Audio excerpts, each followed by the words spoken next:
मैंने अचानक लिन मुलान को बचा लिया, जो कि अगवा हुई एक रईस वारिस थी।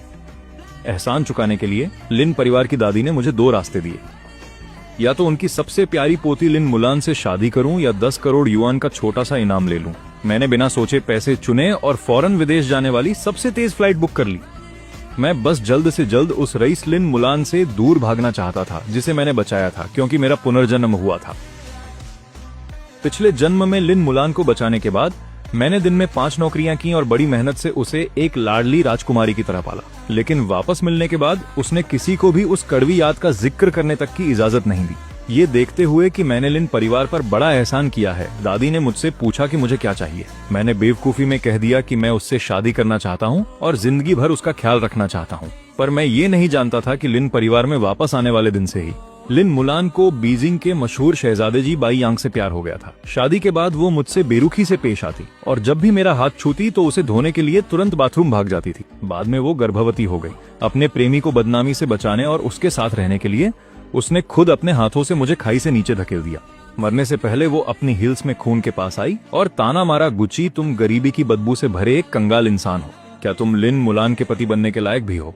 मेरी पहली पसंद हमेशा से यांग ही रहेगा और तुम जैसे तो कोई भी हो सकते हैं। जब दोबारा मेरी आंखें खुली, मैं उसी दिन में वापस आ गया था जब बूढ़ी मिसेज लिन ने मुझसे इनाम मांगा था। इस बार मैंने अपनी उम्मीदें छोड़ दी और मुलान की तरफ देखा तक नहीं।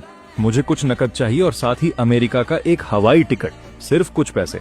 गुशा, क्या तुम मेरे साथ कोई चाल चल रहे हो? लिन मुलान की वो तीखी आवाज लिन परिवार के उस आलीशान विला की खामोशी को चीर गई। वो हाथ बांधकर उस कीमती चमड़े के सोफे पर बैठी थी। जिन आंखों में कभी मेरे लिए प्यार था, अब उनमें सिर्फ नफरत और हिकारत थी। उसे लौटे 3 दिन भी नहीं हुए थे और वो मामूली कपड़े जिन्हें मैंने अपनी बचत से खरीदा था, अब चैनल के महंगे सूट में बदल चुके थे। उसके गले का वो चमकता हुआ हीरों का हार चीख चीख कर हमारी हैसियत के अंतर को बता रहा था। बूढ़ी मिसेज लिन मुख्य कुर्सी पर बैठी थी और उनके हाथों में चंदन की माला थी। उनकी तेज आंखें मुझे ऐसे देख रही थीं जैसे किसी बेकार चीज की कीमत लगा रही हों। मिस्टर गू, आप अपनी बात सीधे कहें, उसकी बातों पर ध्यान न दें। तभी लिन मुलान के पीछे से सफेद सूट पहने एक आदमी बाहर आया। ये जी बाई यांग है, जो बीजिंग के रईस खानदानों का जाना माना नाम है। वो लिन मुलान के पास बैठ गया और बड़े हक से उसका हाथ थाम लिया। लिन मुलान पीछे नहीं हटी, बल्कि शर्माते हुए उसके और करीब हो गई। जी बाई यांग ने मेरी तरफ देखा और उसके होठों पर एक जहरीली मुस्कान आ गई। मिस्टर गू ने मुलान को बचाया है, तो जाहिर है कि वो इसके बदले में कुछ मुआवजा जरूर चाहेंगे।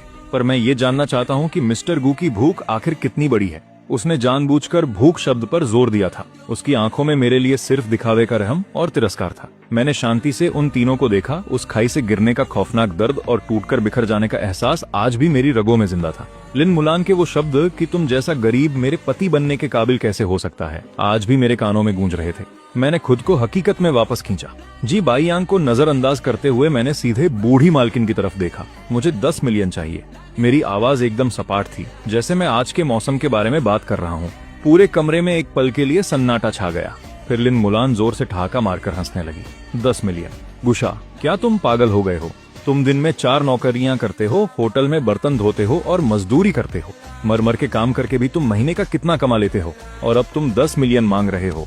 क्या तुम्हें लगता है कि लिन परिवार का पैसा पेड़ों पर उगता है? उसकी आंखों की नफरत अब साफ झलक रही थी। मैं जानती थी तुमने मुझे किसी हमदर्दी की वजह से नहीं बचाया था। तुम एक नंबर के लालची इंसान हो। तुमने शरीफ बनने का नाटक किया, पर असल में तुम बस मोटी रकम ऐंठना चाहते थे, है ना? तभी जी बाई ने लिन को रोका। उसने मुलान की कलाई पकड़ी और उसे दिलासा देने लगा। मुलान, तुम नाराज मत हो। गुस्सा करके अपनी तबीयत खराब करना ठीक नहीं है। वो मेरी तरफ मुड़ा और माथे पर बल डालकर दुख जताने का नाटक करने लगा। मिस्टर गू, मुझे लगा था कि आप एक ईमानदार आदमी हैं, पर नहीं पता था कि आप इतने लालची निकलेंगे।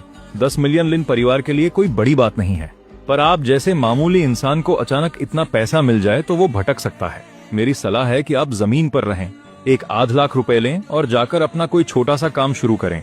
क्या वो बेहतर नहीं होगा? उसका हर शब्द ऐसा था जैसे वो मेरा भला चाहता हो, पर असल में वो मेरे लालच और मेरी औकात का मजाक उड़ा रहा था। जी बाई यांग का वो पाखंडी चेहरा देखकर मुझे लगा कि पिछले जन्म में मैं कितना बेवकूफ था जो ऐसे घटिया इंसान से हार गया। मैंने उसकी बातों को अनसुना कर दिया और सीधा बूढ़ी मालकिन की तरफ देखा। मिसेज लिन, क्या आपकी पोती की जान की कीमत 10 मिलियन भी नहीं है? बूढ़ी दादी के हाथ रुक गए और उनकी आंखों में एक सख्त चमक दिखाई दी।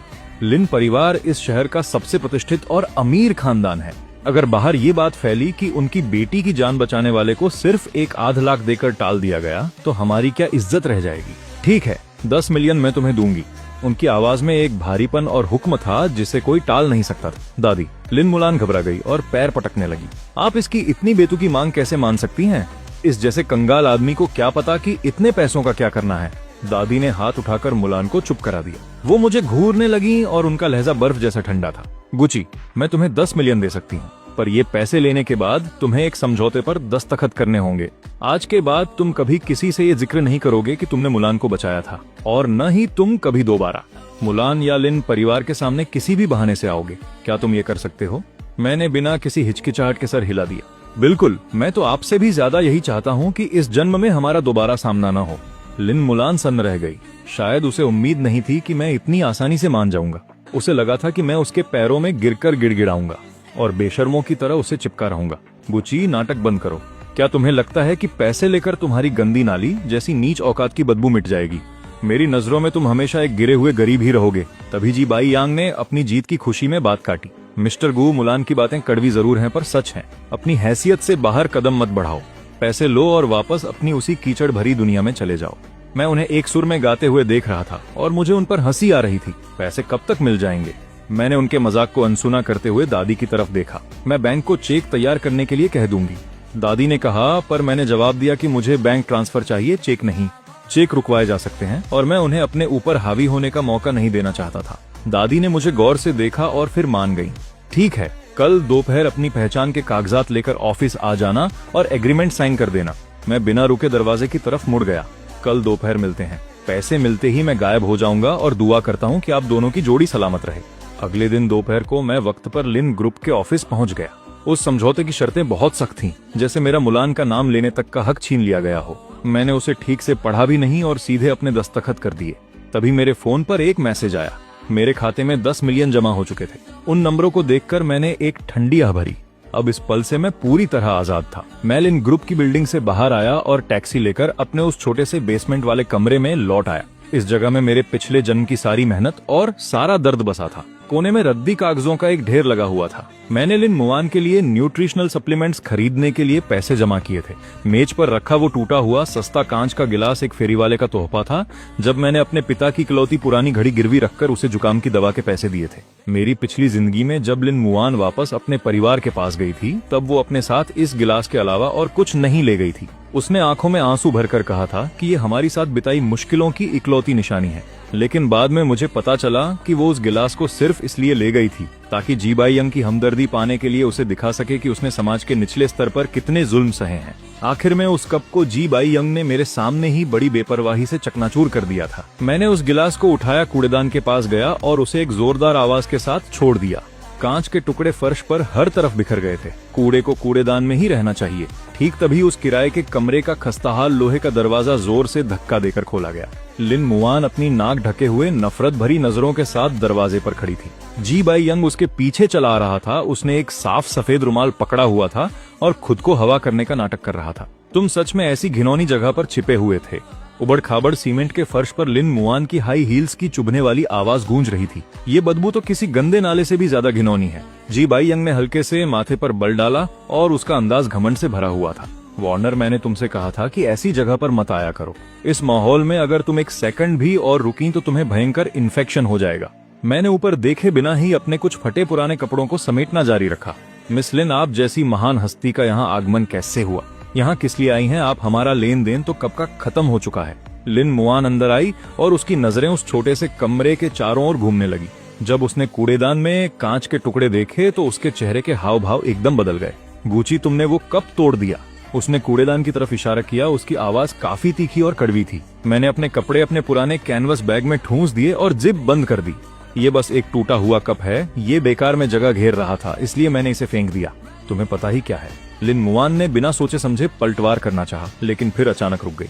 उसने अपने पास खड़े जी बाई यंग की ओर देखा और अपनी बात वहीं दबा ली। वो जी बाई यंग के सामने अतीत से जुड़ा अपना कोई भी लगाव जाहिर नहीं कर सकती। जी बाई यंग ने लिन मुआन के बदलते भावों को गौर से भांप लिया था। वो आगे बढ़ा और अपने पैर से जमीन पर पड़े टूटे कांच को कुरेदने लगा। उसके होठों पर एक मजाकिया मुस्कान थी। मिस्टर गू वार्नर बहुत जज्बाती लड़की है। चाहे वो कूड़ा ही क्यों न हो, उसे उसमें भी कोई मतलब मिल ही जाता है। तुम उसे इतनी बेरहमी से कैसे तोड़ सकते हो? तुम वाकई बहुत बेमुरवत इंसान हो। उसने लंबी सांस ली, अपने बटुए से 100 येन का नोट निकाला और उसे किसी भिखारी को भीख देने की तरह मेरे पैरों के पास फेंक दिया। 100 येन में तुम इन सस्ते और घटिया खिलौनों की एक पूरी टोकरी खरीद सकते हो। इसे वार्नर की तरफ से मुआवजा समझकर रख लो। अपने चेहरे पर ये पत्थर जैसा भाव मत बनाओ। वो उड़ता हुआ नोट मेरे कैनवस बैग पर जा गिरा। मैंने अपना काम रोका, धीरे से सीधा खड़ा हुआ और जी बाई यंग की तरफ बर्फीली नजरों से देखा। यंग मास्टर जी, आपका पैसा बहुत गंदा है, मुझे इससे घिन आती है। जी बाई यंग का चेहरा तुरंत गुस्से से तमतमा उठा। गुची, अपनी किस्मत को हद से ज्यादा मत आजमाओ। तुम्हें क्या लगता है कि सिर्फ 10 मिलियन होने से तुम मेरी बराबरी कर सकते हो? मेरी नजरों में तुम अभी भी एक मामूली कीड़े हो जिसे सिर्फ अपनी पूंछ हिलाना आता है। लिन मुआन तुरंत जी बाई यंग के बचाव में खड़ी हो गई और मुझे घूरने लगी। गुची, तुम्हें आखिर हो क्या गया है? बाई यंग ने मेहरबानी करके तुम्हें पैसे दिए और तुम उसे ही बुरा भला कह रहे हो। अभी पैसे उठाओ और बाई यंग से माफी मांगो। उसका ये खुद को सही समझने वाला तरफदारी भरा बर्ताव बिल्कुल वैसा ही है जैसा मेरी पिछली जिंदगी में था। मैं तिरस्कार से मुस्कुराया, अपना पैर उठाया और सीधे उस 100 येन के नोट पर रखकर उसे जोर से कुचल दिया। माफी मांगू? क्या वो इसके लायक भी है? लिन मुआन, क्या तुम्हें वाकई लगता है कि पूरी दुनिया तुम्हारे चारों ओर घूमती है? मैं अंधा था इसलिए तुम्हारे नखरे उठाता था। अब मेरी नजरों में तुम्हारी कीमत इस कूड़ेदान में पड़े कांच के एक टुकड़े जितनी भी नहीं है। लिन मुआन की आंखें तुरंत फटी की फटी रह गईं। उसे अपनी कानों पर यकीन ही नहीं हो रहा था। वो ये बात हजम नहीं कर पा रही थी कि गुची, जो कभी उसकी हर बात मानता था, उसकी मुझसे इस लहजे में बात करने की हिम्मत कैसे हुई? तुम्हारी मुझसे इस तरह बात करने की हिम्मत कैसे हुई? वो गुस्से से कांप रही थी और उसने मुझे थप्पड़ मारने के लिए हाथ उठाया। मैंने उसकी कलाई इतनी जोर से पकड़ी कि वो दर्द से करा उठी। मिस लिन, अपना ये घमंडी चेहरा मेरे सामने से हटा लीजिए। मैंने झटके से उसका हाथ अपनी तरफ से हटा दिया। अपने इस पालतू कुत्ते को लो और मेरे घर से दफा हो जाओ, वरना मुझे पुलिस बुलाने और तुम पर जबरन घर में घुसने का इल्जाम लगाने में कोई परवाह नहीं होगी। ये देखकर जी बाई यंग तुरंत लिन मुआन को संभालने के लिए लपका और मुझे गुस्से से घूरते हुए बोला, गुची, तुम बस इंतजार करो। जिंगझो में अगर तुमने मुझ जी बाई यंग को नाराज किया है तो मेरे पास तुम्हें तड़पाने के 100 तरीके हैं। मैंने अपना कैनवस बैग उठाया और उसे अपने कंधे पर लटका कर बिना किसी डर के उसकी आंखों में देखा। मैं हमेशा तैयार हूँ, बस डर इस बात का है कि तुम में इतनी काबिलियत ही नहीं है। मैं उन दोनों को वहीं पीछे छोड़ते हुए उस किराए के कमरे से बाहर निकल गया। गुची, तुम इतने बदतमीज और निर्दयी कैसे हो गए? ये तो सरासर नाइंसाफी है। मेरे पीछे से लिन मुआन की झुंझलाई हुई आवाज आई, लेकिन मैंने पीछे मुड़कर देखा तक नहीं। किराए का कमरा छोड़ने के बाद मैं सीधे एयरपोर्ट के पास वाले एक साधारण होटल में चला गया। मेरी फ्लाइट आज से ठीक 6 दिन बाद की थी। मुझे बस कुछ दिन शांति से इंतजार करना था। हालांकि लिन परिवार का मुझे इतनी आसानी से जाने देने का कोई इरादा नहीं था। तीसरे दिन की शाम को मेरे दरवाजे पर एक जोरदार दस्तक हुई। काले सूट पहने 2 बॉडीगार्ड हाथ में एक सस्ता सूट लिए बाहर खड़े थे। मिस्टर गु, पुरानी मालकिन का हुक्म है कि आपको लिन परिवार के कार्यक्रम में शामिल होना ही होगा। आज रात परिवार की तो सिर्फ रखे गए शुक्रिया भोज में आपका आना जरूरी है। बॉडीगार्ड का लहजा बहुत सख्त था और उसमें बहस की कोई गुंजाइश नहीं थी। मैंने माथे पर बल डाला, समझौता साइन हो चुका है और मुझे पैसे भी मिल गए हैं। किसी शुक्रिया भोज में शामिल होने की मेरी कोई मजबूरी नहीं है। बॉडीगार्ड तिरस्कार से मुस्कुराया। मालकिन ने कहा है कि अगर आप नहीं गए तो उनके पास उस कंस्ट्रक्शन कंपनी को बर्बाद करने के बहुत से तरीके हैं जहां आप काम करते थे। मैंने सुना है कि वहां के लोग आपका बहुत ख्याल रखते थे। मेरी आंखें ठंडी पड़ गईं। मिसेज लिन अब मासूम लोगों के जरिए मुझे धमका रही हैं। मेरी पिछली जिंदगी में उस ठेकेदार ने मेरे सबसे मुश्किल वक्त में मुझे कुछ 100 येन उधार दिए थे। भले ही मैं पत्थर दिल हूँ, लेकिन मैं अपने मददगार को मुसीबत में नहीं डालूंगा। ठीक है, मैं चलूंगा। मैंने वो सूट लिया और उनके सामने ही उसे पहन लिया। वो सूट जाहिर तौर पर 2 साइज छोटा था। उसका कपड़ा खुरदरा था और मैं उसमें एक मजाकिया जोकर जैसा लग रहा था। लिन परिवार जानबूझकर मुझे उस दावत में शर्मिंदा करना चाहता है ताकि जी बाई यंग की महानता को उभारा जा सके। रात के ठीक 8 बजे मुझे बॉडीगार्ड्स की निगरानी में दावत में ले जाया गया। ये जिंगझो के सबसे आलीशान होटल का हॉल था। वो शानदार हॉल सजी धजी औरतों और चमकते रेशमी लिबासों से भरा हुआ था। अंदर कदम रखते ही सब मुझे अजीब नजरों से देखने लगे। ये कौन है? इतने घटिया कपड़ों में ये अंदर कैसे आ गया? सुना है इसी ने लिन परिवार की बड़ी बेटी की जान बचाई थी। ये तो वही बात हुई कि जैसे कोई मेढक हंस का मांस खाने का ख्वाब देख रहा हो। इसे तो अपनी औकात का अंदाजा तक नहीं है। बिल्कुल सही कहा आपने। जी शाओ के मुकाबले तो इसकी और उनकी दुनिया ही अलग है। ये कड़वे ताने बिना किसी रोक टोक के मेरे कानों में पड़ रहे थे। मैं बिना कोई प्रतिक्रिया दिए चुपचाप कोने में रखे सोफे की तरफ चल दिया। मैं वहां बैठ गया और मेज से पानी का एक गिलास उठा लिया। कुछ ही देर बाद भीड़ में एक जोरदार हलचल मच गई। लिन मुआन जी बाई यंग के हाथ में हाथ डाले किसी सितारे की तरह बाहर आई। लिन मुआन नीले रंग के गाउन में बेहद खूबसूरत लग रही थी और जी बाई यंग ने एक बेहतरीन टक्सीडो पहना था जिस पर कीमती ब्रोच लगा था। वे दोनों साथ खड़े होकर वाकई एक बेहतरीन जोड़ी लग रहे थे। स्टेज पर खड़ी होकर पुरानी मिसेज लिन ने मुस्कुराते हुए मेहमानों का स्वागत किया। अपनी व्यस्त दिनचर्या में से समय निकालकर यहाँ आने के लिए आप सभी का बहुत शुक्रिया। मेरी पोती वार्नर के इस शुक्रिया भोज में आप सभी का स्वागत है। वार्नर कई दिनों तक हम सबसे दूर रही थी। जी परिवार के छोटे वारिस जी बाई यंग की बड़ी मदद की बदौलत ही वो सुरक्षित वापस लौट पाई है। बाई यंग बहुत ही वफादार और नेक इंसान है। लिन परिवार उसका हमेशा तहे दिल से शुक्रगुजार रहेगा। मैं कोने में बैठा उस बूढ़ी औरत की झूठी बातें सुनता रहा। मिसेज लिन की उन बातों को सुनकर मुझे लगभग हंसी ही आ गई थी। वो मैं ही था जिसने लिन मुवान को बचाने के लिए अपनी जान जोखिम में डाली थी, लेकिन उस बूढ़ी औरत के मुंह से कुछ और ही निकल रहा था। सारा श्रेय जी बाई यांग ले गया, जबकि मैं असली रक्षक अपना नाम तक सुनने लायक नहीं समझा गया। तभी जी बाई यांग रेड वाइन के 2 गिलास लिए सीधे मेरी ओर चला आया। उसके चेहरे पर एक बनावटी मुस्कान थी। उसकी आवाज न ज्यादा तेज थी न ही धीमी, बस इतनी कि आसपास के लोग उसे सुन सकें। मिस्टर गू, यहाँ बिल्कुल अकेले बैठना कितना उबाऊ है। लीजिए, मैं आपके सम्मान में जाम पीना चाहता हूँ। उसने मेरी ओर रेड वाइन का गिलास बढ़ाया, लेकिन मैंने उसे नहीं लिया। मैं नहीं पीता। जी बाई यांग की आंखों में पल भर के लिए नफरत की चमक दिखाई दी, मगर फिर भी उसने मासूम होने का नाटक किया। मिस्टर गू, क्या आप मेरा अपमान कर रहे हैं या उस दिन कमरे में जो हुआ उसके लिए अब भी नाराज हैं? मैं जानता हूं कि वार्नर ने मुझे चुना इसलिए आप जल रहे हैं, पर भावनाओं के साथ जबरदस्ती नहीं की जा सकती। उसने जानबूझकर आवाज ऊंची की और आसपास के मेहमान बातें छोड़कर यहाँ देखने लगे। तुम खुद को समझते क्या हो? क्या तुम वाकई मेरी जलन के लायक भी हो? मैंने उसे ठंडी नजरों से देखा। जी बाई यांग अचानक एक कदम आगे बढ़ा और लड़खड़ा गया। उसके हाथ का रेड वाइन वाला गिलास सीधे उसके सीने पर जा गिरा। ओह! जी बाई यांग जोर से चिल्लाया और नाटक करते हुए पीछे की तरफ जमीन पर गिर गया। गहरी लाल वाइन ने उसकी महंगी सफेद शर्ट पर तुरंत दाग लगा दिया और पूरे कमरे में खलबली मच गई। लिन मावान भीड़ को चीरते हुए पागलों की तरह भागकर वहां पहुंची। बाई यांग, क्या तुम ठीक हो?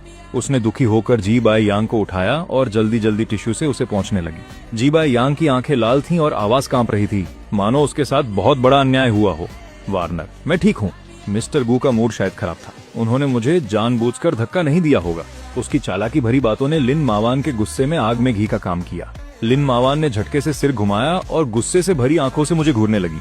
वो दौड़कर मेरे पास आई और अपना हाथ मुझे थप्पड़ मारने के लिए उठाया। मैंने हल्का सा सिर झुकाया और बड़ी आसानी से उसका थप्पड़ बच गया। गूचे, तुम नीच और कंगाल इंसान। लिन मावान ने गुस्से में मेरी ओर उंगली उठाई। उसकी आवाज इतनी तीखी थी कि मेरे कान के पर्दे फाड़ सकती। बाई यांग ने तुम्हें प्यार से ड्रिंक दी और तुमने उसे धक्का देने की हिम्मत की। तुम अभी के अभी घुटने टेको और बाई यांग से माफी मांगो, वरना आज मैं तुम्हें यहाँ से जाने नहीं दूंगी। आसपास के मेहमान भी मेरी बुराई करने लगे। कितना बदतमीज और जाहिल है। लिन परिवार ने ऐसे घटिया इंसान को दावत में कैसे बुला लिया? जल्दी से घुटने टेक कर माफी मांगो। सबकी आंखों में मत चुभो। मैं वहीं खड़ा रहा, इन अमीर कहलाने वाले लोगों को ठंडी नजरों से देखते हुए। अगर मैं कहूँ कि मैं माफी नहीं मांगूंगा तो माफी नहीं मांगोगे। गूचे, क्या तुम भूल गए कि तुम्हारी औकात क्या है? लिन मावान की आंखों में मेरे लिए गहरी नफरत भरी थी, मानो वो किसी गंदी और घिनौनी चीज को देख रही हो। उसकी सांसें तेज चल रही थीं और मेरी तरफ इशारा करती उसकी उंगली कांप रही थी। तुम्हें लगता है कि तुम इस समाज में जो चाहो वो कर सकते हो, सिर्फ इसलिए कि तुमने वो 10 मिलियन लिए हैं? मैं तुम्हें बता दूं, तुम्हें कुचलना एक चींटी को मारने से भी आसान है। जी बाई यांग लिन मावान के सीने से लग गया और अपनी घिनौनी एक्टिंग जारी रखी। उसने धीरे से लिन मावान का स्कर्ट खींचा। उसकी आवाज इतनी कमजोर थी जैसे वो कभी भी बेहोश हो जाएगा। वार्नर, रहने दो।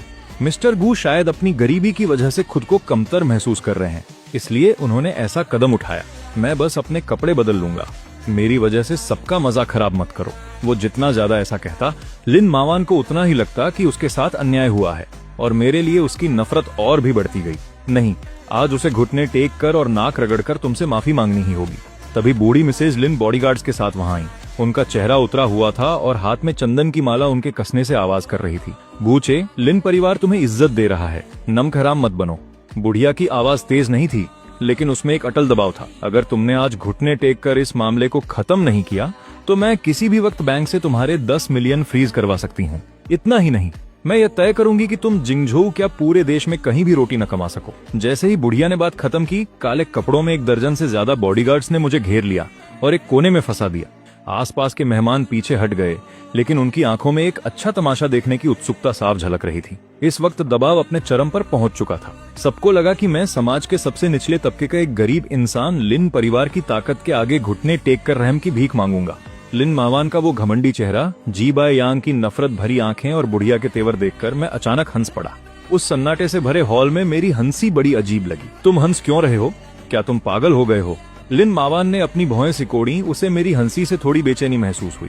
मैंने अपनी हंसी रोकी और धीरे से अपनी जेब से फोन निकाला। मैं तुम खुद को समझदार कहने वाले अमीर लोगों पर हंस रहा हूँ कि एक मामूली एक्टर ने तुम सबको बेवकूफ बना दिया। बोलते हुए मैंने अपने फोन पर एक ऐप खोला। यह हैकिंग का हुनर मैंने अपने पिछले जन्म में सीखा था। कहीं मेरा मालिक पैसे न मार ले, इसलिए मैं बस खाली बैठा था और मैंने इस होटल का कैमरा सिस्टम हैक कर लिया। लिन मावान, अपनी आंखें खोलकर जरा साफ देख लो कि असली घटिया इंसान कौन है। मैंने एंटर की बटन दबा दी। हॉल के बीच में लगी बड़ी एलईडी स्क्रीन अचानक झिलमिलाई और फिर उस पर लिन परिवार का वीडियो हटने लगा। उस पर होटल के कैमरों का वीडियो चलने लगा। वीडियो में वो सब साफ दिख रहा था जो अभी अभी हुआ था। जी बाय यांग हाथ में वाइन का गिलास लेकर मेरी तरफ आया। मैंने तो उसके पास आने पर एक कदम पीछे ही हटाया था। मेरे हाथ जेब में ही थे और मैंने उसे छुआ तक नहीं था। जी बाय यांग ने जानबूझकर अपने ही बाएं पैर से खुद को ठोकर मारी और फिर बड़ी सफाई से पूरी वाइन अपने सीने पर गिरा ली। आखिर में वो पीछे की तरफ गिरा और अपना वो घटिया नाटक पूरा किया। पूरी घटना हर एंगल से सबके सामने आ गई थी। यहाँ तक कि गिरने से पहले उसके होठों पर आई वो कमीनी मुस्कान भी साफ दिखाई दे रही थी। पूरे हॉल में मौत जैसा सन्नाटा छा गया। सबकी आंखें उस बड़ी स्क्रीन पर टिकी थीं। उनके चेहरों के हाव भाव देखने लायक थे। जो मेहमान अभी मुझे घुटने टेकने को कह रहे थे, अब उनके गले में जैसे कुछ फंस गया हो। एक शब्द भी नहीं निकल रहा था। मैंने फोन वापस जेब में रखा और हाथ बांधकर जी बाय यांग की तरफ मुस्कुराते हुए देखा, जिसका चेहरा फक पड़ चुका। मिस लिन, आपकी एक्टिंग वाकई काबिले तारीफ है, मगर कुछ कमी रह गई। तुम्हारी हिम्मत कैसे हुई मेरे खिलाफ चाल चलने की? जी बाय यांग का वो मासूम चेहरा पल भर में बदल गया। उसकी आवाज वैसी ही तीखी थी जैसे किसी बिल्ली की पूंछ पर पैर रख दिया गया हो। उसने लिन मावान को धक्का दिया और स्क्रीन की तरफ इशारा करते हुए चिल्लाया कि यह वीडियो नकली है, तुमने इसे खुद बनाया है। स्क्रीन पर वीडियो बार बार चल रहा था। हर बार का प्ले जी बाय यांग के चेहरे पर एक करारे तमाचे जैसा था। मेहमान आपस में खुसर पुसर करने लगे। बाय यांग के लिए उनकी हमदर्दी अब नफरत और मजाक में बदल चुकी थी, तो यह खुद ही गिर गया था। कितनी शर्म की बात है कि इसकी एक्टिंग ऑस्कर के लायक भी नहीं है। इतने बड़े खानदान का वारिस, जी परिवार का बेटा, एक आम आदमी को फंसाने के लिए इतनी घटिया हरकत पर उतर आया। यह वाकई शर्मनाक है। लिन परिवार ने इस बार सच में गलती कर दी, ऐसे धोखेबाज को चुनकर। ये बातें लिन मावान के कानों में सुइयों की तरह चुभ रही थी। उसका चेहरा पीला पड़ गया और शरीर कांपने लगा। उसे बहुत शर्मिंदगी महसूस हो रही थी, मगर उसकी पहली प्रतिक्रिया अब भी मुझसे माफी मांगने की नहीं थी। गूचे, तुम इतने चालाक कैसे हो सकते हो कि छिपकर वीडियो रिकॉर्ड कर रहे थे? लिन मावान अचानक मुड़ी और मुझे बुरी तरह घूरने लगी। तुम बस बाय यांग का नाम खराब करना चाहते हो ना? तुम नीच लोग, तुम्हारी सोच कितनी घटिया है। उसकी ऐसी जिद्दी और नासमझ हालत देखकर मुझे सिर्फ और सिर्फ हंसी आ रही थी। लिन मावान, अगर तुम्हें अपना दिमाग इस्तेमाल नहीं करना है तो इसे किसी जरूरतमंद को दान कर दो। मैंने पास की मेज से एक माइक उठाया और मेरी आवाज पूरे हॉल के स्पीकरों में गूंज उठी। उसने पहले मुझे उकसाया था, उसने खुद पर वाइन गिराई। मैंने तो बस सच दिखाया है, तो इसमें मैं गलत कैसे हो गया? मैंने वहाँ मौजूद हर शख्स को अपनी नजरों से स्कैन किया। क्या यही है आप लोगों की तथाकथित ऊंची सोसाइटी, जहाँ दिन को रात बताया जाता है और गलत को सही साबित किया जाता है? बूढ़ी मिसेज लिन गुस्से से कांप उठी, मेरी ओर इशारा करते हुए चिल्लाई कि यह बगावत है, बिल्कुल बगावत है। गार्ड्स, इस बदतमीज इंसान को धक्के मारकर यहाँ से बाहर निकालो। एक दर्जन बॉडीगार्ड्स फिर से आगे बढ़े। मैं बिना किसी डर के वहाँ खड़ा रहा और ठंडी नजरों से बूढ़ी मिसेज लिन को देखता रहा। मुझे धक्के मारकर बाहर निकालने की जरूरत नहीं है, मैं खुद चला जाऊंगा। मुझे लिन परिवार से अपने 1 करोड़ रुपए पहले ही मिल चुके हैं। अब से मुझ गुची का लिन मावान या लिन परिवार के साथ कोई वास्ता नहीं रहेगा। मैं तुम्हारे इस घिनौने सर्कल में एक दिन भी और नहीं रहना चाहता। मैंने मेज पर जोर से माइक्रोफोन पटक दिया, जिससे कान फोड़ने वाली आवाज गूंज उठी। मैं पलटा और तेजी से बैंक्वेट हॉल के दरवाजे की तरफ बढ़ने लगा। मैं जहां से भी गुजरा, बॉडीगार्ड्स मेरे दबदबे से सहम गए और उन्होंने अपने आप ही मेरे लिए रास्ता छोड़ दिया। लिन मावान मेरी मजबूत पीठ को देखती रही और अचानक उसके दिल में एक अजीब सा खालीपन महसूस हुआ, जैसे कोई चीज जो उसकी थी अब उसके काबू से बाहर हो रही हो। उसने अनजाने में एक कदम आगे बढ़ाया, लेकिन उसके घमंड ने उसे तुरंत रोक दिया। गुची, अगर तुम मेरे घुटनों पर गिरकर गिड़गिड़ाओगे भी, तब भी आज तुम्हें ये कमरा छोड़ना ही होगा। मैं तुम्हारी तरफ मुड़कर दोबारा नहीं देखूंगी। लिन मावान पीछे से फटी हुई आवाज में चिल्लाई। मैं न तो पीछे मुड़ा और न ही मेरे कदम रुके। तुम्हारी मर्जी के मुताबिक मैंने हॉल का भारी दरवाजा खोला और उस घुटन भरी दुनिया को पीछे छोड़ दिया। रात की ठंडी हवा ने मुझे छुआ और मुझे पहले से कहीं ज्यादा आजाद महसूस होने लगा। जाओ और पता लगाओ कि वो कंगाल गुची कहाँ गया है। लिन मावान ने गुस्से में अपनी मेज पर रखे सारे कागजात जमीन पर फेंक दिए। उस अजीबोगरीब दावत को गुजरे अब 1 महीना बीत चुका था। इस 1 महीने में लिन मावान को महसूस हुआ कि उसकी जिंदगी पूरी तरह से बिखर चुकी है। हर सुबह जब वो उठती थी तो उसके बिस्तर के पास अब पेट को राहत देने वाला गर्मा गर्म दलिया लाने वाला कोई नहीं था। उसे अपने महंगे कपड़ों के साथ पहनने के लिए कभी मैचिंग गहने नहीं मिलते थे, क्योंकि पहले गुची ही ये सब करता था। जब भी उसके पेट में दर्द होता वो तड़पती और बाईयांग को बुलाती थी, लेकिन वो आदमी सिर्फ एक रटा रटाया जुमला बोल देता था, ज्यादा गर्म पानी पियो, मैं अभी मीटिंग में हूँ। पुराने वक्त में गुची भारी बारिश में भी पूरे शहर के चक्कर काटता था, सिर्फ उसके लिए, वो गर्म दलिया लाने के लिए, जो उसे पीना सबसे ज्यादा पसंद था। लिन मावान ने अपना माथा रगड़ा जिसमें हल्का दर्द हो रहा था। उसके दिल में एक अजीब सी चिड़चिड़ाहट थी। वो मानना नहीं चाहती थी कि उसे गुची की सेवा की आदत हो गई है। उसने बस ये मान लिया कि उस सस्ते नौकर ने अचानक काम छोड़ दिया है, इसलिए उसे तालमेल बिठाने में वक्त लग रहा है। उसे सबसे ज्यादा परेशानी इस बात से थी कि बाईयांग का असली चेहरा अब धीरे धीरे सामने आ रहा था। कई बार उसे बाईयांग के कोट से किसी सस्ती और तेज खुशबू वाले परफ्यूम की महक आती थी। जब वो उससे सवाल करती तो बाईयांग उसे चिढ़कर झिड़क देता और कहता कि वो बेकार का शक कर रही है। मैडम, पता चल गया। असिस्टेंट ने घबराते हुए दरवाजा खोला और एक फाइल थमा दी। गुची मिल गया? वो हेइचेंग चला गया है और उसने उन्हें करोड़ रुपयों से एक टेक्नोलॉजी कंपनी शुरू की है, जो अभी काफी अच्छी चल रही है। लिन मावान ने फाइल झपटी और गुची की फोटो को गौर से देखने लगी, जिसमें वो सूट पहने हुए बहुत ही शानदार और आत्मविश्वासी लग रहा था। फोटो में गुची की आंखें तेज थीं और उसका अंदाज बहुत ही शांत और गंभीर था। उसमें उसके पुराने दबे कुचले और लाचार गरीब रूप का कोई नामो निशान नहीं था। लिन मावान के दिल में अचानक हाथ से सब कुछ निकल जाने का एहसास और जलन भर गई।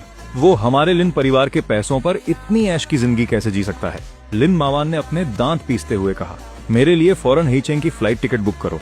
मैं खुद जाकर अपनी आंखों से देखना चाहती हूँ कि आखिर वो कर क्या रहा है। अगली दोपहर लिन मावान 10 सेंटीमीटर ऊंची हील्स पहने हुए बेहद आक्रामक अंदाज में मेरी कंपनी की बिल्डिंग के नीचे पहुंच गई। वो अब भी किसी घमंडी शहजादी की तरह बर्ताव कर रही थी। उसने रिसेप्शनिस्ट की बात अनसुनी की और सीधे मेरे केबिन में घुस आई। मैं अपनी बड़ी सी मेज के पीछे बैठा हुआ हाथ में एक प्रोजेक्ट रिपोर्ट देख रहा था। शोर सुनकर मैंने पलके तक नहीं झपकाई। गुची, तुम्हारी इतनी हिम्मत कि तुम मेरी पीठ पीछे कंपनी खोल सको। लिन मावान मेज तक आई और उसने अपने दोनों हाथ जोर से मेज पर पटका। मैंने धीरे से रिपोर्ट बंद की, ऊपर देखा और ठंडी नजरों से उसे घूरने लगा। मिसेज लिन, किसी के दफ्तर में बिना इजाजत घुसना एक कानूनी अपराध है। गुची, क्या तुम्हारा नाटक खत्म हुआ? मेरे साथ वापस चलो और मैं तुम्हारी पिछली बदतमीजी को माफ कर दूंगी। मुझे माफ करोगी? लिन मावान, क्या तुम्हें समझने में कोई दिमागी परेशानी हो रही है? मैं कुर्सी पर पीछे की ओर झुका और उसे ऐसे देखने लगा जैसे किसी पागल को देख रहा हूँ। लिन मावान अवाक रह गई और उसका चेहरा लाल हो गया। वो मुझे गौर से देखती रही, जैसे मेरे चेहरे पर किसी बनावटीपन को ढूंढने की कोशिश कर रही हो, लेकिन उसे निराशा हाथ लगी। मेरी आंखों में सिर्फ नफरत भरा मजाक था, वो पुराना प्यार कहीं नहीं था। दिखावा बंद करो। लिन मावान अपनी घबराहट छिपाने के लिए ऊंची आवाज में चिल्लाई। तुम जानबूझकर यहाँ आए। ये कंपनी खोलना सिर्फ मेरा ध्यान खींचने का एक तरीका है ना? तुम्हें लगता है कि सूट पहनकर तुम अपनी गरीबी को छिपा सकते हो? मैं तुम्हें बता दूं, तुम हमेशा एक मामूली और बेकार इंसान ही रहोगे, जो सिर्फ लिन परिवार के टुकड़ों पर पल सकता है। मैंने शांति से उसका चिल्लाना सुना और मेरे होठों पर एक क्रूर मुस्कान आ गई। पिछले जन्म में उसने इसी घमंड भरे लहजे में मुझे मिट्टी में मिला दिया था। मैं खड़ा हुआ और धीरे से मेज के पास जाकर उसके सामने खड़ा हो गया। मेरा कद और मेरा रुतबा उसे छोटा महसूस कराने लगा। लिन मावान अनजाने में एक कदम पीछे हट गई। लिन मावान, तुम्हें क्या लगता है कि तुम्हारी पहली पसंद हमेशा बाईयांग ही रहेगा? मैंने उसकी आंखों में देखकर वही शब्द दोहराए जो उसने पिछले जन्म में पहाड़ की चोटी पर मुझसे कहे थे। और मैं, ये मामूली गरीब आदमी, सिर्फ तुम्हारा बैकअप बनने के लायक हूँ। लिन मावान एकदम सुन्न पड़ गई और अपनी जगह पर जम गई। वो फटी आंखों से मुझे देख रही थी और बुरी तरह डरी हुई थी। ये बातें तो उसने सिर्फ अपने दिल के सबसे अंधेरे कोने में सोची थी, जो उसने कभी किसी से नहीं कही थी। उसे समझ नहीं आ रहा था कि मैं उसके दिल के सबसे गंदे राज को इतनी सटीकता से कैसे जान गया। तुम्हें कैसे पता? उसके होंठ कांप रहे थे और वो एक पूरा जुमला तक नहीं बोल पा रही थी। मैंने उसे संभलने का एक भी मौका नहीं दिया। मैं उसे अपनी बातों से चोट पहुंचाता रहा। तुम्हें क्या लगता है कि तुम कोई बहुत बड़ी शहजादी हो? तुम बस एक एहसान फरामोश, मतलबी और पत्थर दिल इंसान हो। तुम मेरी कुर्बानियों का फायदा उठाती हो और फिर मेरी ही औकात को नीचा दिखाती हो। तुम बाईयांग की ताकत को पसंद करती हो, लेकिन उसके गिरे हुए किरदार को नहीं देख पाती। अब मेरी नजरों में तुम्हारी अहमियत सड़क के किसी आवारा कुत्ते से भी कम है। लिन मावान की हिम्मत पूरी तरह से जवाब दे गई। उसने अपने कान बंद कर लिए और पागलों की तरह अपना सिर हिलाने लगी। नहीं, ऐसा नहीं है, तुम बकवास कर रहे हो। मैं उसकी ये हालत और ज्यादा नहीं देखना चाहता था, इसलिए मैंने इंटरकॉम का बटन दबाया। सिक्योरिटी, ऊपर आओ और इस पागल औरत को दफ्तर से बाहर निकालो। आधे मिनट के अंदर 2 हट्टे कट्टे गार्ड्स अंदर आए और उन्होंने लिन मावान को दोनों तरफ से पकड़ लिया। मुझे छोड़ो, जानते हो मैं कौन हूँ? मैं लिन परिवार की सबसे बड़ी बेटी हूँ। लिन मावान ने उनसे छूटने की पूरी कोशिश की, गुस्से और डर की वजह से उसका मेकअप पूरी तरह खराब हो चुका था। मैं अपनी कुर्सी पर वापस बैठ गया और फिर से फाइल पढ़ने लगा। इसे बाहर फेंको। इस तरह के कचरे को मेरी कंपनी में दोबारा मत आने देना। तुम्हारी हिम्मत कैसे हुई मुझे कचरा कहने की? गुची, तुम इसके लिए बहुत पछताओगे। लिन मावान बहुत बुरी हालत में वापस चिंगझाओ पहुंची, जहां उसे एक ऐसी खबर मिली जिसने लिन परिवार को तबाह कर दिया। जी बाईयांग बड़ी मुसीबत में फंस गया है। उसने न सिर्फ कई औरतों के साथ गुपचुप रिश्ते रखे थे, बल्कि उस पर लिन परिवार के प्रोजेक्ट से करोड़ों की धोखाधड़ी का शक भी था। सच सामने आने के बाद पुलिस ने बाईयांग को गिरफ्तार कर लिया। वो एक गैरकानूनी जुआ घर में पार्टी कर रहा था। इस खबर ने चिंगझाओ के पूरे बिजनेस जगत को हिलाकर रख दिया। लिन ग्रुप के शेयर मिट्टी में मिल गए। 10 मिनट में ही कंपनी की बाजार वैल्यू अरबों में गिर गई। बूढ़ी मिसेज लिन को स्ट्रेस की वजह से लकवा मार गया और वो आईसीयू में बेहोश पड़ी हैं। लिन मावान पूरी तरह घबरा गई और बाईयांग से सवाल करने जेल पहुंच गई। जेल की सलाखों के पीछे बाईयांग का वो शरीफ और सभ्य चेहरा अब गायब था। उसका चेहरा बिगड़ा हुआ था और उसकी आंखें किसी जहरीले सांप की तरह खौफनाक थीं। तुम यहाँ क्या करने आई हो? क्या मेरा मजाक उड़ाने आई हो? बाईयांग उस पर बुरी तरह चिल्लाए। लिन मावान रोने लगी और जोर जोर से कांच पीटने लगी। बाईयांग, तुमने ऐसा क्यों किया? तुमने मुझसे झूठ क्यों बोला? तुमने लिन परिवार को क्यों बर्बाद किया? बाईयांग अचानक पागलों की तरह हंसने लगा। वो तब तक हंसता रहा जब तक उसकी आंखों में आंसू नहीं आ गए। झूठ बोला? अरे ये तो तुम्हारी बेवकूफी थी। तुम्हें सच में लगा कि मैं तुम जैसी इस्तेमाल की हुई चीज की तरफ देखूंगा भी? अगर लिन परिवार की दौलत का लालच न होता तो क्या मैं तुम जैसी बेवकूफ को झेलता, जो असल में खुद दूसरों के आगे हाथ फैला रही है? उसका हर शब्द किसी तेज चाकू की तरह लिन मावान के दिल के आर पार हो रहा था। वो जमीन पर गिर पड़ी और उसे ऐसा महसूस हुआ जैसे उसकी पूरी दुनिया उजड़ गई हो। सिर्फ इसी पल उसे जी बाईयांग का असली चेहरा दिखाई दिया। निराशा के उस गहरे अंधेरे में लिन मुलान पागलों की तरह मुझे याद करने लगी। उसे वो गुशा याद आया जो उसके लिए एक छोटा सा केक खरीदने के लिए दिन में कई नौकरियां करता था। उसे वो गुशा याद आया जो उसकी बीमारी में रात रात भर उसके सिरहाने बैठा रहता था और एक पल के लिए भी आंखें नहीं मूंदता था। पछतावे का वो जहर अब एक जहरीले सांप की तरह उसे अंदर ही अंदर डस रहा था। बीजिंग में पतझड़ की एक शाम थी और मूसलाधार बारिश हो रही थी। मैंने अभी अभी बिजनेस की एक बहुत जरूरी मीटिंग खत्म की थी। बातचीत खत्म करके मैं अपनी मैबैक की पिछली सीट पर बैठा होटल वापस जाने की तैयारी कर रहा था। कार अभी अंडरग्राउंड पार्किंग से बाहर निकली ही थी कि ड्राइवर ने अचानक जोर से ब्रेक लगाए। मिस्टर गू, रास्ते में कोई बारिश में घुटनों के बल बैठकर रास्ता रोके खड़ा है। मैंने खिड़की का शीशा नीचे किया और बेरुखी से बाहर देखा। लिन मुलान मूसलाधार बारिश में पूरी तरह भीगी हुई थी और कार के सामने एक भीगे हुए चूहे की तरह घुटनों के बल बैठी थी। उसके वो खूबसूरत बाल अब उसके चेहरे पर चिपके हुए थे और उसके कपड़े कीचड़ से सने हुए थे। शीशा नीचे होता देख वो लड़खड़ाते हुए कार के दरवाजे की तरफ आई और उसके किनारे को मजबूती से पकड़ लिया। गुशा, मुझसे गलती हो गई। मुझे सच में एहसास हो गया है कि मैं गलत थी। प्लीज मुझे एक और मौका दे दो। तुम्हें एक और मौका दूं ताकि तुम मुझे फिर से खाई से नीचे धकेल सको। मैंने एक बड़ा काला छाता लिया, कार का दरवाजा खोला और कीचड़ में पड़ी लिन मुलान को नीचे झुककर देखा। छाते से टपकती ठंडी बारिश की बूंदें सीधा उसके चेहरे पर गिर रही थी। लिन मुलान ने अचानक ऊपर देखा और खौफ से मुझे ताकने लगी। जाहिर है उसे मेरे पुनर्जन्म के बारे में कुछ नहीं पता था। उसे बस ऐसा लगा जैसे मेरा चेहरा एक जंग लगी लोहे की आरी की तरह हो, जो धीरे धीरे उसकी रूह को चीर रहा हो और उसे छिपने की कोई जगह न मिल रही हो। क्या तुम ये क्या कह रहे हो? मुझे कुछ समझ नहीं आ रहा। उसके दांत किटकिटा रहे थे और वो अपने बेइंतहा डर को छिपाने की कोशिश कर रही थी। मुझे उसकी इस लाचारी को देखकर मजा आ रहा था। मेरे मन में कोई दया नहीं थी, बस इंतकाम का सुकून था। अगर तुम्हें समझ नहीं आ रहा तो कोई बात नहीं, बस तुम्हें इतना जानने की जरूरत है कि मेरी नजरों में तुम अभी क्या हो। तुम्हारी कीमत कीचड़ के एक गड्ढे के बराबर भी नहीं है। लिन मुलान पूरी तरह टूट गई और फूट फूट कर रोने लगी। वो बिना सोचे समझे आगे बढ़ी और उसने कसकर मेरे पैर पकड़ लिए। उस कीचड़ ने मेरी खास तौर पर सिली हुई पैंट को गंदा कर दिया था। गुशा, मुझे सच में बहुत पछतावा हो रहा है। जी बाईयांग एक जानवर है। उसने मुझसे झूठ बोला और लिन परिवार को बर्बाद कर दिया। दादी अभी भी अस्पताल में है और उनका इलाज चल रहा है और लिन परिवार अब पूरी तरह दिवालिया होने की कगार पर है। गुशा, अब तुम्हारे सिवा मेरा इस दुनिया में कोई नहीं है। उसने अपना चेहरा ऊपर उठाया, उसके आंसू बारिश में मिल रहे थे। वो अपनी इस हालत से मेरे मन में पुरानी हमदर्दी जगाने की कोशिश कर रही थी। गुशा, मैं माँ बनने वाली हूँ। ये जी बाईयांग का बच्चा है, पर मैं कल ही इसे खत्म कर दूंगी। अगर तुम मुझे अपना लोगे तो मैं तुम्हारी हर बात मानूंगी। मैं तुम्हारी गुलाम बनकर रहूंगी। उसकी ये बेशर्मी भरी बातें सुनकर मुझे घिन आ रही थी। पिछले जन्म में भी उसने इसी बच्चे का बहाना बनाकर मुझे मौत के करीब बुलाया था। वो मुझे खाई के किनारे ले गई और खुद अपने हाथों से मुझे नीचे धकेल दिया था। मैंने अपनी आंखें सिकोड़ी, अपना पैर उठाया और उसे बिना किसी दया के लात मारकर दूर कर दिया। लिन मुलान चीखी और कीचड़ भरे गड्ढे में जा गिरी। लिन मुलान, तुम तो अब मुझसे नफरत पाने के हकदार भी नहीं हो। मैंने नीचे उसकी तरफ देखा और मेरा लहजा बर्फ की तरह ठंडा था। तुम्हारा ये गिड़गिड़ाना और भीख मांगना मुझे नफरत से भर रहा है। मेरी आंखों को गंदा मत करो, दफा हो जाओ यहाँ से। मैंने अपनी आंखें सिकोड़ी और बिना किसी हिचकिचाहट के उसे लात मारकर दूर फेंक दिया। लिन मुलान की चीख निकली और वो कीचड़ के गड्ढे में जा गिरी और गंदा पानी उछलकर उस पर गिर गया।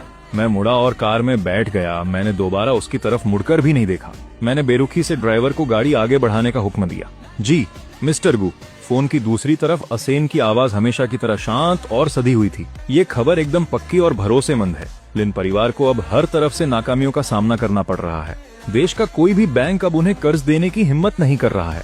वो अब विदेश की किसी काली कमाई वाली फाइनेंस कंपनी से संपर्क कर रहे हैं। वो बिचौलियों के जरिए अपने पुराने घर को गिरवी रखकर एक आखिरी कर्ज लेना चाहते हैं। काली कमाई वाली कंपनी, उस पुराने घर की बाजार में क्या कीमत होगी? वैसे तो उसकी कीमत कम से कम 50 करोड़ होगी, पर अब लिन परिवार को पैसों की सख्त जरूरत है। और दूसरी तरफ वो बेरहम ब्लैक गोल्ड कैपिटल वाले हैं। मेरा अंदाजा है कि वो ज्यादा से ज्यादा 20 करोड़ का ही कर्ज देंगे और उस पर ब्याज भी आसमान छूने वाला होगा। 20 करोड़, क्या वो इतने के भी हकदार हैं? असेन, मेरी बात सुनो। अपने सारे संपर्कों का इस्तेमाल करो और तुरंत पता लगाओ कि लिन परिवार ने उस कंपनी के किस आदमी से बात की है और उनकी मुलाकात कब और कहाँ होने वाली है।